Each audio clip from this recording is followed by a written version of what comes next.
আজ 25শে বৈশাখ। আমাদের বাঙালিদের জন্য একটা বড় দিন বলতে পারো।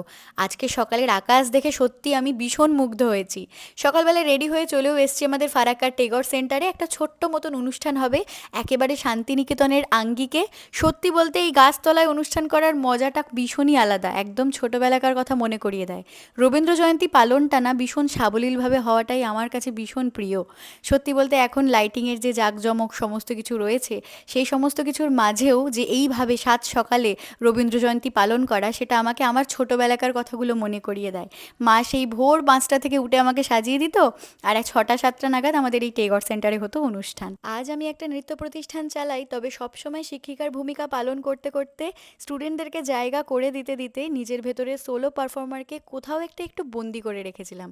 আর যেই আমায় বলা হয় যে একা পারফরমেন্স করতে, সেই আমার মনে হলো যেন একদম ছোটবেলাকার গল্পগুলো চোখের সামনে ভেসে উঠল।